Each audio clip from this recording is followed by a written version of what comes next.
Good morning, brethren of Holy Joy Church Incorporated UAE, main church in Sharjah, and all the branches in Dubai, Abu Dhabi, Ajman, Ras Al Khaimah, and all the members of Holy Joy Church Incorporated Doha, Qatar, all our Berean students in Berea Academy, Malaysia, in Kota Kinabalu and Kaningaw, Sabah, Malaysia, and Berea Academy, Middle East here in United Arab Emirates, all Berean pastors, ministers, pastors in training.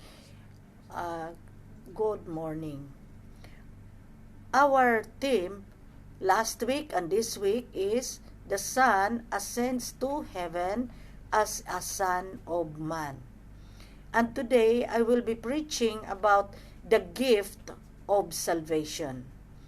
We now pray. Father God, thank you, Father, that you are always with us. Wherever we go, whatever we do, you have always manifested your presence. And I pray, Father God, that whatever the devil has stolen, diverted, perverted, subverted, I declare and I decree that the devil has no choice but to return everything that he has stolen, diverted, perverted, subverted from us sevenfold, until all the substance of his house will be returned to profit us. And in the mighty name Yeshua HaMashiach, I declare, I decree that all your angels, angels the destroyers, ministering angels of God, warring angels of God, angels of assignment, even territorial angels assigned to this place, are now surrounding us, protecting us, especially this pastoral center, the house of God, here in Sharjah, Al Nada Sharjah, in United Arab Emirates. We also pray, Father, that I refuse any entry of demonic contamination in my mind, in my mouth, my tongue, and my heart.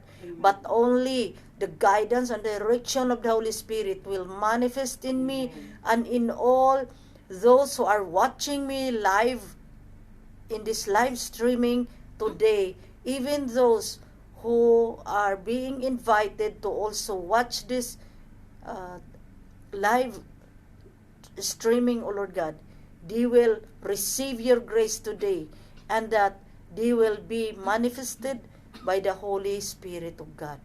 I pray, Father, that you will anoint my lips. Only the words you want me to speak will I speak to your people. And today, Lord Yeshua HaMashiach, I declare, I decree that your faithfulness to your children here in Holy Joy Church Incorporated UAE and all its branches, even members of Doha, Qatar, will always enjoy all your full protection against coronavirus pandemic, and that any attacks of the enemy, Lord God, we will be able to survive without let up, because your power and authority is with us. In the mighty name, Yeshua HaMashiach, I pray. Amen. Amen. Amen. So, as I said, the title of my preaching is The Gift of Salvation. We open our Bible in Hebrews chapter 2, verses 14 to 18. Therefore, since the children share in flesh and blood, he himself likewise also partook of the same, that through death he might render powerless him who had the power of death, that is the devil. Verse 15, and might free those who through fear of death were subject to slavery all their lives. Verse 16, for assuredly he does not give help to angels, but he gives help to the descendants of Abraham. Verse 17, therefore he had to be made like his brethren in all things, so that he might become a merciful and faithful high priest in things pertaining to God, to make propitiation for the sins of the people. Verse 18, for since he himself was tempted in that which he has suffered, he is able to come to the aid of those who are tempted. Amen? Introduction. God is an awesome God. He has created man to prepare the coming of the Son of God to the world to destroy the devil's works. So, man is the way for Jesus to humble himself and come to the world, the way for Jesus to experience death. The Son of God has put man under the rule of the law, by which man becomes a sinner. The law condemns man and demands that sinners be put to death. However, Yeshua HaMashiach then took the death required by the law for him to accomplish the work of God to destroy the devil's work. Romans chapter 6 verse 23, for the wages of sin is death, but the free gift of God is eternal life in Christ Jesus our Lord. Amen. So first point, the coming of God's kingdom on earth. The coming of Yeshua HaMashiach to the world is the coming of God's kingdom to them. It was after God's work was fulfilled that the promise to save mankind came. Hence, he did not come to save mankind, but to destroy the devil's work and redeem the name of God, blasphemed by angel Luciel, who became Satan, the enemy of God. So, the first priority of God's will is His Son. And then, the first purpose of Yeshua HaMashiach's coming as Word incarnate is to destroy the devil's work. And after that, the salvation of man. 1 John chapter 3 verse 8, the one who practices sin is of the devil. For the devil has sinned from the beginning. The Son of God appeared for this purpose, to destroy the devil's work. Amen? But before his death on the cross, John the Baptizer already preached that the kingdom of God was at hand. And even when Yeshua HaMashiach began preaching after John the Baptizer was put into prison by King Herod, he also did the same. The kingdom of God is at hand. This refers to Jesus Christ himself. That is when he finished his work, ascended to heaven, and fulfilled the work of God. Faith came into all his disciples and all believers of Christ on earth, and the kingdom of God came inside us. Now, God's work has already been fulfilled. According to the Father's will, Jesus sat down on his throne in heaven as planned in the eternity past, and from then on, the work of man's salvation began. So tandaan ninyo, salvation did not come on earth after he died, resurrected, and ascended into heaven. Kailan natanggap ng tao ang salvation? It was received by man when Yeshua HaMashiach already sat down on his throne in the third heaven as judge and the King of heaven, God of heaven.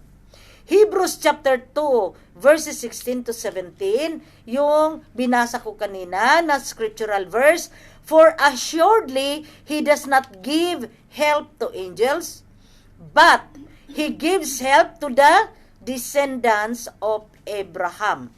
Verse 17, therefore he had to be made like his brethren in all things, so that he might become a merciful and faithful high priest in things pertaining to God, to make propitiation for the sins of the people. Amen? Second point, God blesses for man's disobedience. Man prepares the work of Jesus to enter heaven. Until Jesus was crucified and died, mankind had done the work of Jesus. Mankind gave his contribution to this work of the Son of Man. So, up to the point of death that Jesus died on the cross, mankind was prepared for the Lord Yeshua HaMashiach. In order for Yeshua HaMashiach to do his work, he used the law to rule over man, and he used man's sins.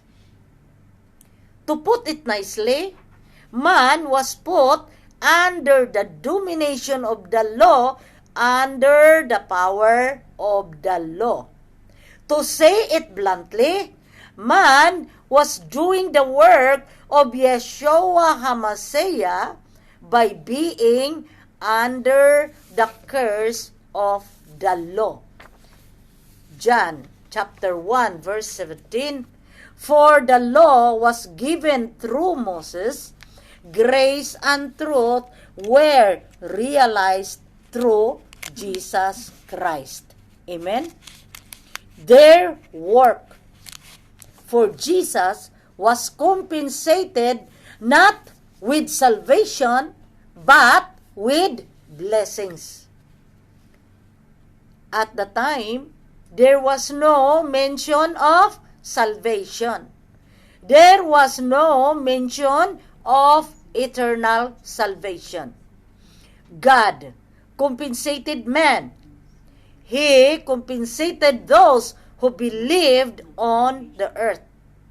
At the same time, obedience is faith. If you believe, then you obey. In the end, these people received blessings. God blessed them on earth. So nakita ninyo, bago natin matanggap ang blessings at tayo ay tumanggap ng Panginoon at nagiging obedient tayo sa Diyos, anong mangyayari? We will receive God's blessings. Nakita mo sa mga bagong born again? Pag magtestimony sila, biglang may pangailangan ng pera, bigla na lang na may naghatid ng pera sa kanilang tahanan. Yan ang blessings. Uunahin ni Lord ang blessings. Amen? Romans chapter 3, verses 13 to 14. For until the law, sin was in the world, but sin is not imputed when there is no law. Nevertheless, death reigned from Adam until Moses, even more. Those who had sinned in the likeness of the offense of Adam, who is a type of him who was to come. Amen? At the time Yeshua HaMashiach finished his work, he said, it is finished. Now that Yeshua HaMashiach finished his work, man has no reason to be under a curse anymore. Sabihin ko, nung natapos na ang kanyang na-accomplish na niya ang will of God on earth. Ibig sabihin, natalo na niya si Satanas, namatay na siya, inilibing, resurrected, and stayed on earth for 40 days. Yan. Anong nangyayari?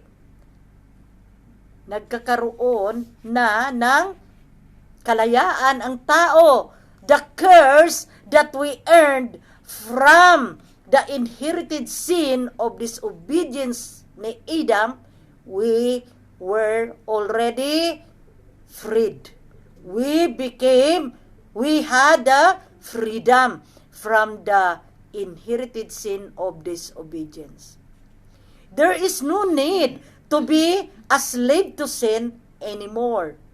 There is no need to be under the demonization of sin. In other words, you and I are no longer under the curse. Yeshua said, "Since you have worked so hard for me, from now on, I will work for you." Hence, after Yeshua HaMashiach entered heaven, He began to help mankind. Kailan lang siya tumulong sa tao? Nung nakaupo na siya sa kalangitan, He claimed the inheritance, sat down on His throne. Tinulungan na niya ang tao. He started to help mankind from that time on and decided to give salvation to those who know Jesus by faith. So nakita natin, nung nakaupo na siya, He was already on His throne, nag-umpisa na tinulungan ng ating Diyos na buhay, Yeshua HaMashiach, ang tao. Yun lang siya nag-umpisa to give salvation to those who know Jesus by faith. Amen? Third point, God grants salvation to man.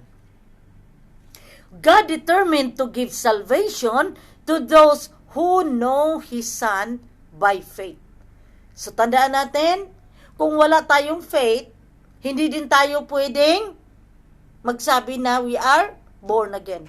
Ang born again means naniniwala ka ng ating Diyos na buhay na tinanggap mo is really the God of heaven and the God of earth, at siya po ang magbibigay sa atin ng kalayaan from the law of sin. At siya rin ang magbigay sa atin ng salvation and eternal life. Pag hindi natin iyan sa puso natin, anong mangyayari? Tinanggap mo pero itatapon ka pa rin doon sa lake of fire. God decided to give salvation to those who believe. So, kailangan maniniwala talaga tayo. Without the faith in our heart, hindi natin matanggap ang ating Diyos na buhay. At most of all, hindi rin tayo makapunta sa kalangitan. Itatapon pa rin tayo saan? Sa dagat-dagatang apoy. Man's salvation came after Yeshua HaMashiach entered heaven. Salvation was not available for man while the Son of Man was still on earth for 40 days after His resurrection. Kaya mali, pag nagsabi ka, ikaw pastor, na pagkatapos niyang na-resurrect ay nagbigay siya ng salvation. Hindi po.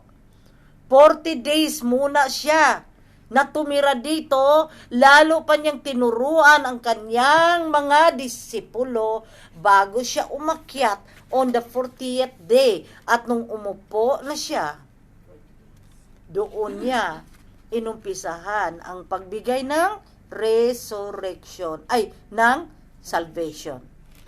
God's will is to create the heaven for His Son, to rest and to rule after defeating the devil.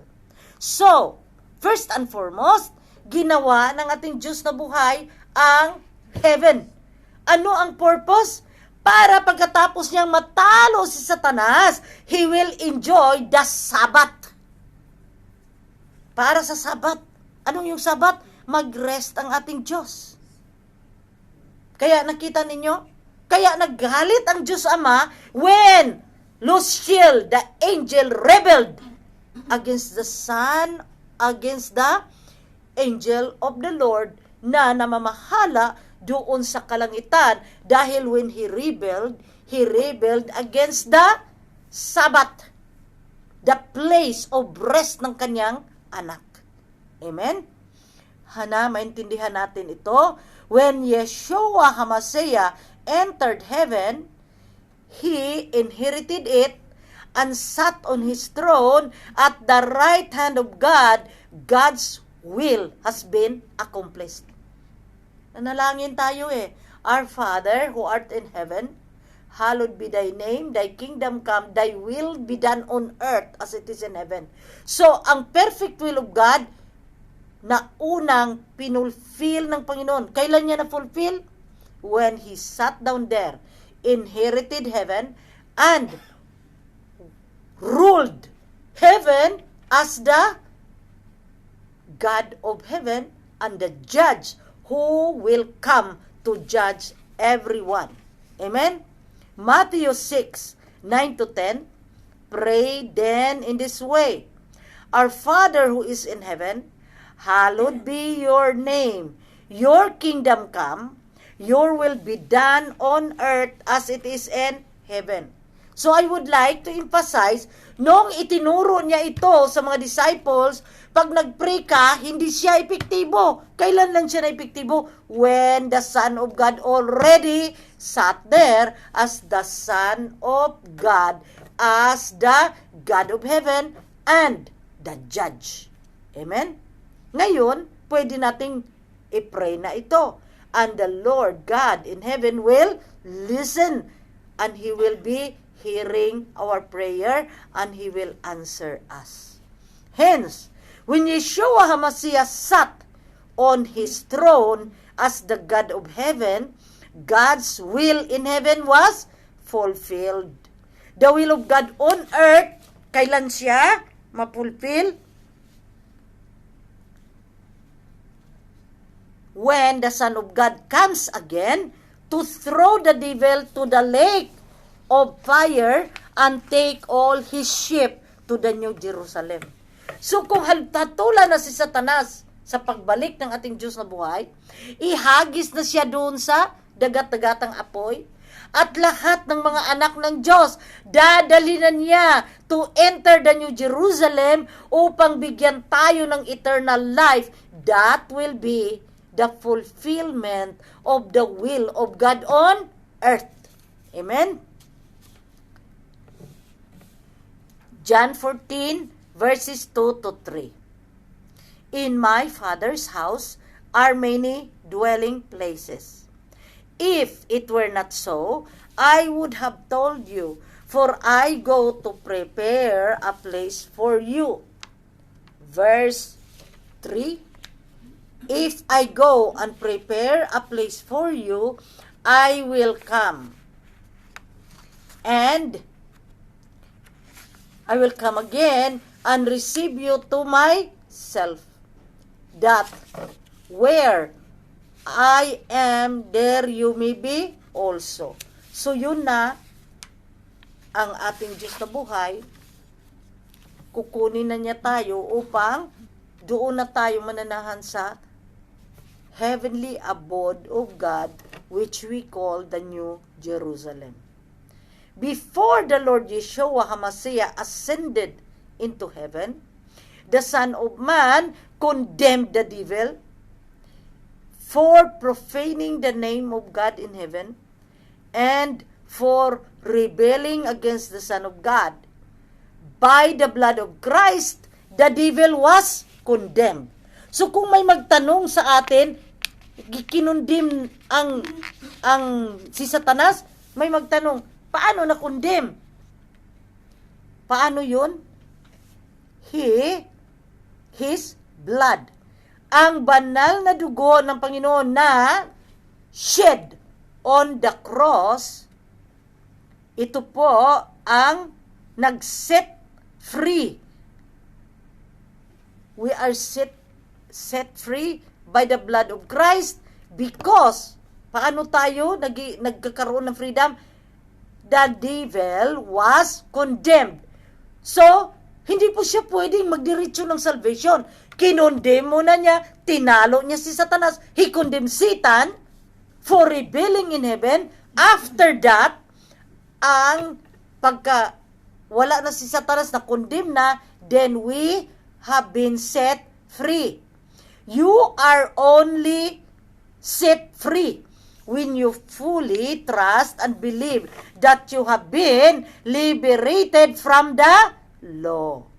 Romans chapter 8 verse 2, for the law of the Spirit of life in Christ Jesus has set you free from the law of sin and of death.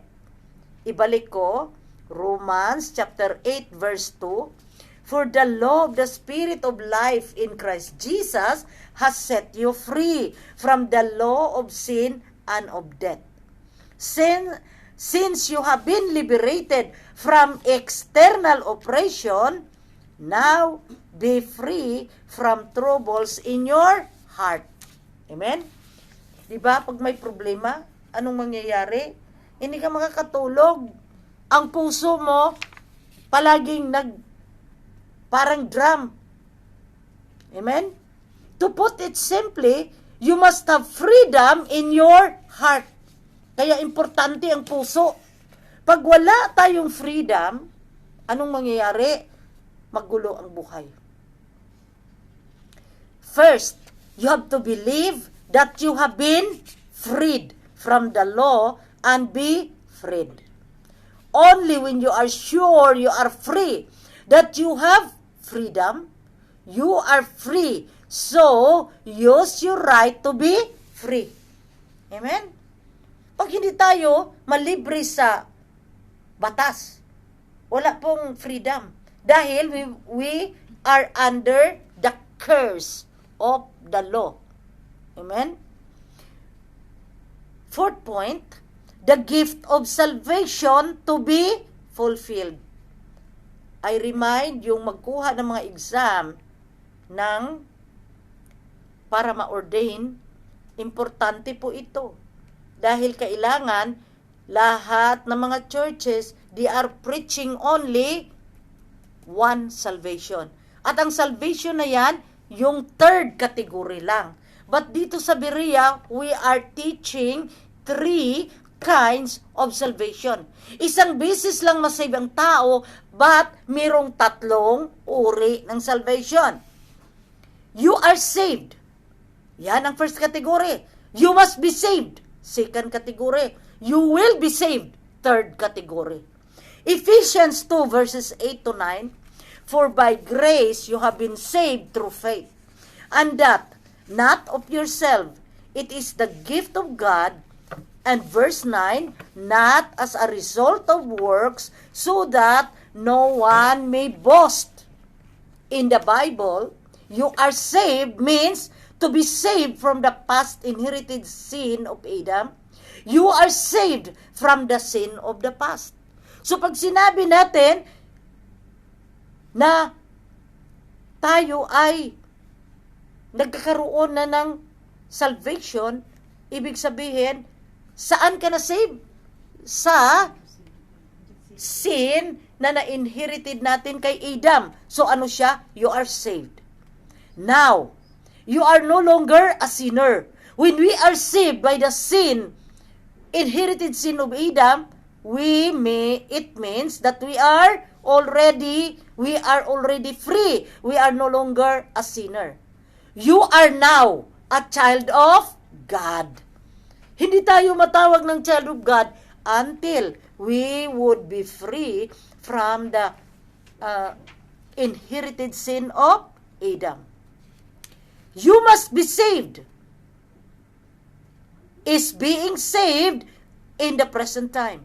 Pag sinabi mo, I'm saved, and I must be saved, ibig sabihin na ang ating inherited sin na inherit natin, we are already saved. But, when we say that we must be saved, ibig sabihin, ang ating mga kasalanan na ginawa natin, mga intrinsic sin at mga personal sin, we must be saved. Amen? You have to be saved from your present life. Hindi ibig sabihin na we are already saved from the inherited sin of Adam, ay pwede tayong karaoke, mag-boyfriend ng isang dosina at magsama-sama. Hindi po pwedeng ganyan. So, ano ang ibig sabihin? You must be saved from your life, present life. This means that since you have been saved from sin, now be saved from your sinful life. Na-save na nga tayo sa ating inherited sin of Adam, ngunit marami tayong personal sin, intrinsic sin. Hindi tayo nag-pray, hindi tayo nagbabasa ng Biblia na utos ng Diyos, and most of all, ang buhay natin, buhay pa rin na makasalanan. Amen? Ang karamihan, hindi lang nag-boyfriend, hindi lang nag-girlfriend, may sexual relationship. Amen? So, masasabi ba natin that you are already saved? No. We must be saved by our present sinful life. Yan po. This means that we must be saved from your life of sin. Live your life of sin and be saved from the perverse generation. Amen? And so, in the future, nadaanan na natin ang you are saved.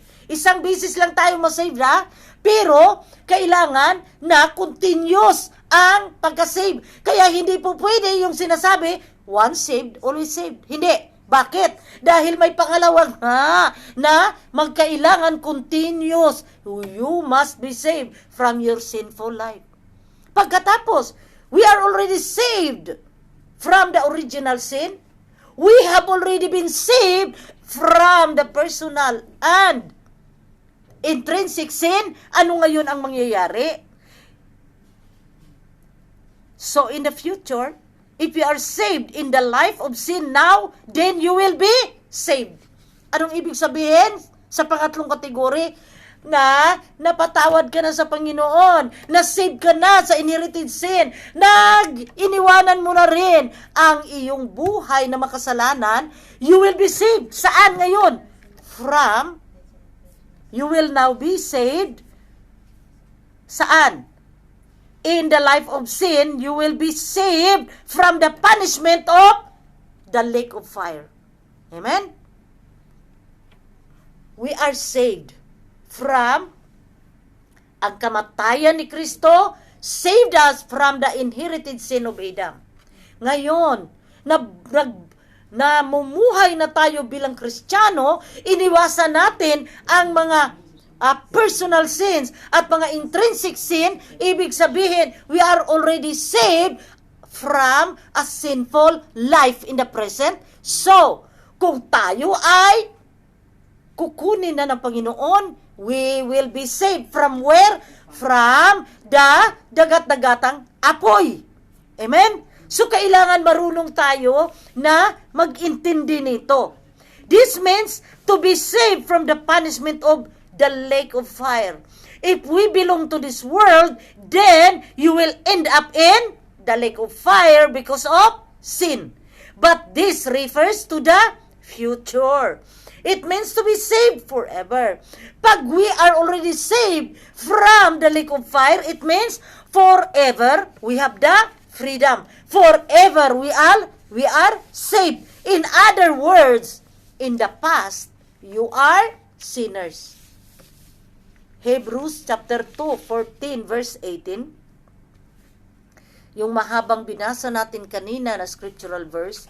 Therefore, since the children share in flesh and blood, he himself likewise also partook of the same, and through death he might render powerless him who had the power of death, that is the devil, and might free those who, through fear of death, were subject to slavery of their lives. Diba? Sinabi ko in my past preaching that once nagkakasala tayo, we are already a slave to sin. And we are also a slave to the devil. So, kung tayo are saved, we are saved from the inherited sin of Adam, and nagpatuloy talaga tayo, we are now saved from our sinful life at present. We will be saved from the eternal fire, lake of fire, and we will be forever be freed. Amen? And might free those who through fear of death were subject to slavery all their lives. Verse 16, for assuredly he does not give help to angels, but he gives help to the descendants of Abraham. But you have already been saved from your past sins. We have been freed as sinners. You must receive salvation in the future. This is what we are looking forward in the future. Ano yung looking forward in the future? You will be saved from the everlasting punishment in where? Lake of fire. In other words, you will not be punished. Acts chapter 2 verse 20. And with many other words, he solemnly testified and kept on exhorting them, saying, be saved from this perverse generation. Amen? Bakit sinasabi perverse generation? Di ba ngayon, ang mga lalaki, nag-asawa na ng kapwa lalaki, at ang babae, nag-asawa ng kapwa babae. Amen? That is a perverse generation. Amen? These are the three descriptions of salvation in the Bible. Hindi po ito gawa-gawa ng Biriya. Nasa Biblia. Which Dr. Kidung Kim says, do not mean you are saved. You have been saved and you will be saved again. Hindi po ibig sabihin na, ay, 3 beses pala tayo masave. Hindi po. Continuous lang ang ating salvation by following the faith, and we believe in God. So, because we believe in God and we have faith, we will stop doing sinful things in our life. Yan po ang ibig sabihin. Kaya nga sabi ko kanina, pag sinabi mo, I'm already saved. So, once saved, always saved. Hindi po yan pwede. Dahil kasi ang Biblia, nagsasabi ng continuous salvation. Amen? Isang beses lang, i-repeat ko, we are saved once, but continuous. Hindi tayo hihinto. Amen? Fifth salvation, salvation restores man to God's position. Pag natapos natin itong tatlo, yan lang tayo ma-restore as child of God at nakapasok na tayo saan? Heavenly abode of God, which we call the New Jerusalem. We know that after Adam's fall, he became a slave to sin and a slave to the devil. There is no other way for man to escape the condemnation of the devil and the punishment of God in eternal lake of fire. No one can also condemn man's sins except the law of God, which he used to rule over man on earth. We have to be released from the law And the only way to free us is through the death of the Lamb, whose blood condemns the devil and saves man after. Amen. After the Son of Man accomplished his work, God determined to give man salvation to reward his contribution to the fulfillment of God's will accomplished by his Son. But God will only give the gift of salvation to whom? To those who know his Son, Yeshua HaMashiach. The only way to know the Lord Yeshua HaMashiach is to have faith in Him. Pag wala tayong paniniwala na si Yeshua HaMashiach ang ating Diyos na buhay, tagapagligtas, ay wala pong mangyayari sa buhay natin. Amen? Acts chapter 13 verse 39, and through Him, everyone who believes is freed from all things from which you could not be freed through the law of Moses. Amen? Yet, this salvation in any of the three kinds we have discussed in this message will all bring man back to God's heavenly abode in the New Jerusalem. Pag natapos natin, you are saved, you will be saved, you must be saved, you will be saved, then makapasok na tayo sa New Jerusalem, ang tahanan sa kalangitan ng ating Diyos na buhay. But first, we have to know Him to receive this salvation. Receive Him by inviting Him to live with us. Kaya nakita mo, hindi ka ma-born again kung hindi natin i-invite ang ating Diyos na buhay. Hindi pwede na tayo ay ma-born again na palagi nating hinalik-halikan at pinupunasan ang mga santo. Amen? Ano yun? Kailangan tanggapin natin sa ating bibig ang ating Diyos na buhay. Nakakarinig si Satanas na tinanggap natin na which means iniwanan na natin siya bilang our master. At sino ang bagong master natin? Ang ating Diyos na buhay. Amen? I believe na maintindihan ninyo ito. May I now invite those who have joined this live streaming for the first time and have not yet received Jesus Christ. May I encourage you to follow the sinner's prayer that I will be praying now and invite the Lord to come into your heart and with faith receive His grace of salvation. When we pray, we have to say it audibly and clearly. Anong ibig sabihin audibly? Maririnig, hindi binubulong. Anong clearly? Ay very clear. Amen? Tandaan natin, si Satanas is siya ang God of this world at ano pa? Siya ang Diyos-Diyusan ng mga tao na nagkakasala na palagi niyang i-confuse ang mga tao, walang klaro. Sino lang ang magbigay sa atin ng very clear? Yun lang ang ating Diyos na buhay. Amen? So let us pray now. Sumunod kayo mga kapatid ko, dahil only by following the sinner's prayer can we invite, can we reconnect again to our God na hindi natin pinahalagaan at patuloy tayong nagkakasala. So let us pray. Father God, our Father in heaven, we are grateful for sending to earth your only begotten Son of God. Thank you that you have created us to become the way for your Son to die and to resurrect on earth. Lord Jesus, we invite you now. Come into my heart. Live in my heart as my Lord, Savior, and God.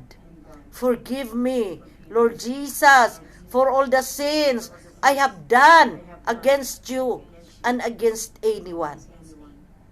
Help me forgive also those who have hurt me. Write my name in the book of life so that on Judgment Day, I will be with you in the New Jerusalem, your heavenly dwelling. Amen, amen, amen. O Abba Shiva Shamayim, thank you that you have never left us. You are always there watching over us when we should come forward to receive your Son, Yeshua HaMashiach. Thank you, Lord Yeshua HaMashiach, that you are always there, waiting for us to repent, waiting for us to come near you. Salamat po, Panginoon, na sa oras na ito, we have our brothers and sisters who have received you. You have prepared their hearts to receive you, Lord, as their Lord and Savior. Lord, I pray that you will let the Holy Spirit manifest in each one's heart so that each one will have the thirst, will have the hunger to know you more and to know your word day after day until we meet you in the mid-heavens and enter the New Jerusalem. Amen, amen, amen. Hallelujah. Amen.